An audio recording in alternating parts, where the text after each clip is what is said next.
I've never done this before, at least not with another man, said Danny as he entered Brian's luxurious penthouse apartment overlooking Central Park.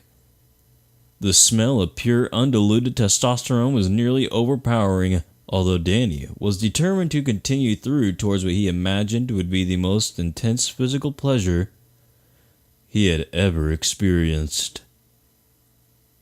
Brian just nodded and motioned Danny towards the trapdoor to the Beejatorium. It was gonna be one hell of a Tuesday night. He was correct. Danny opened the trapdoor only to reveal a staircase covered in the finest velvet, leading into the darkness below.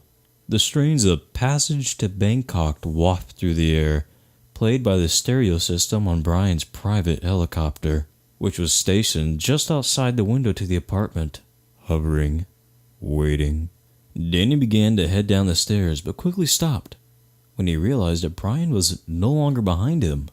Danny looked around the room and quickly found Brian relaxing on a fur chase lounge just below the crystal chandelier, slowly applying layer upon layer of his vanity brand of lip balm, Transient Decadence. Now, it was Danny's turn to beckon Brian, who put the cover on his lip balm and placed it prominently in his front right pocket, so that the outline of its hard cylindrical plastic case formed a delicate protuberance visible through the waist fringes of his professionally tailored leather pants. Brian fixed his gaze on Danny, slowly rose up out of the chase, and playfully, yet brusquely, pushed Danny down the stairs in a way that was initially not cool, but gradually became cool. As Danny tumbled down the velvet, a sly smile crept across his face as he realized that this evening was going to be about one thing, and one thing only: him. Next, darkness. Danny awoke slowly. He could not tell how much time had passed, perhaps only seconds, but possibly hours. Although Danny's eyes had not yet adjusted to the darkness around him, he could sense movement. The stench of man's sweat assaulted his tender nostrils in much the same way that he would soon have his junk assaulted by Brian's eager, probing mouth. He could still faintly hear Rush playing in the darkness, but the song had moved on to a live version of Tom Sawyer, which the band had played at Brian's celebrity-filled 35th birthday party, held on international waters on chartered yacht captained by supermodels.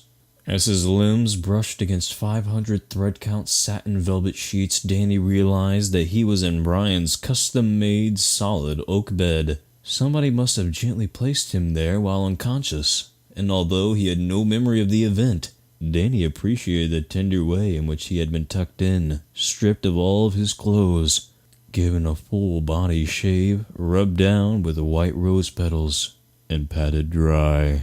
Suddenly, the sound of freshly moistened lips smacking together rang through the darkness, and a shadow approached the bedside. It was Brian, and he was carrying the glow-in-the-dark lotion sampler given to him by President Obama, a personal friend.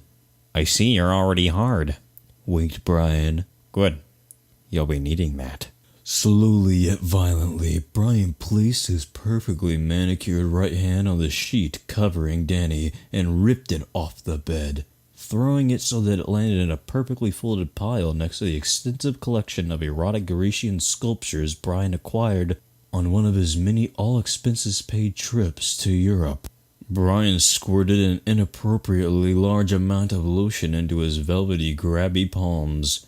Danny softly moaned with anticipation, boredom, or one of his many other irrelevant and uninteresting emotions. Brian brusquely slapped his lotion-filled hands onto Danny's hairy, unflattering thighs and slowly began to rub in small circular motions while whispering the lyrics to the Journey song "Any Way You Want It," which Brian had ghost-written by himself with no help. As Danny's thighs got moister and moister, Brian's hands worked their way up into Danny's poorly maintained man-bush. And just as Brian was about to take a one-way trip to Sacktown, he paused. "It is time!" screamed Brian, slamming his open mouth onto Danny's erect and unimpressive penis. Danny passed out from pleasure, terror, nobody cares. And so it began. 10.3 million years later, Danny awoke on the surface of Gropinius 4 in the #butt system. Robot Brian was asleep on top of him, his metal mouth surrounding Danny's still erect and still not very impressive dick. "What happened?" asked Danny, stupidly, scratching his dumb face. Where are we?" Robot Brian awoke with a start and began to speak in a metallic, commanding voice, not unlike that of a young Benedict Cumberbatch if he had been a robot or whatever.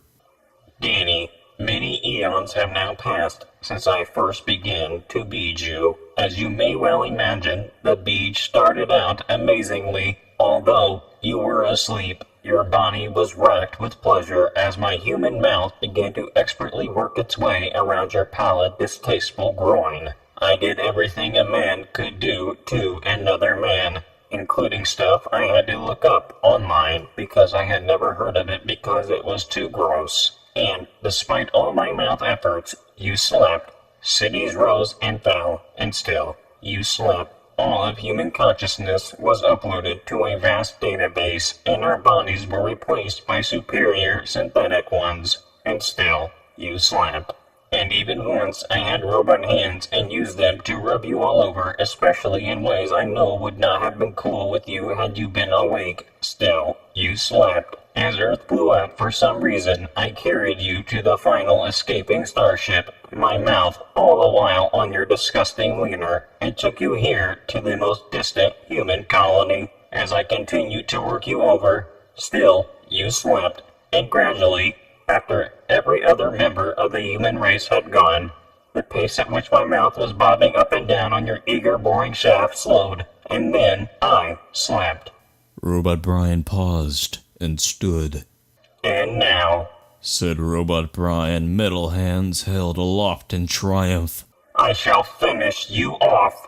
Danny gasped in pleasure or something as Robot Brian threw himself towards Danny's gross junk. Using exactly the perfect amount of mouth friction, Robot Brian brought Danny to the brink of ecstasy, and then stopped, and once again stood. "Ha ha ha, just kidding, bro," laughed Robot Brian. "I'd never give you a real beej. That'd be gross. High five." As Robot Brian reached out his hand for an amazing high five, Danny died, and the human race died with him. "Well, that wasn't very cool of him," thought Robot Brian to himself as he began masturbating into the sunset. "That wasn't cool at all." As Robot Brian fapped off into the sunset, he realized something. Mankind may be gone, but womankind is not. Robot Brian opened up a hatch in his starship where a bunch of Asian prostitutes jumped out trying to escape. Robot Brian immediately used his robot rocket arms to grab them all back to him. He pulled out his metal dick and immediately penetrated one of them, but not vaginally or orally. Robot Brian only preferred one thing, and one thing only: anal. As Robot Brian proceeded to hump the other Asian prostitutes, got together and started having sex. Robot Brian would soon learn later that they were all siblings and were essentially creating an incest orgy. Robot Brian offed himself when he realized this, of course, but at the time, he was going for it. Oh, the end. Hi, thank you for watching another video on my channel. If you'd like to see my other videos, please check them out. And if you like this one, please leave a like. And if you like the things I'm making for you, baby, please subscribe.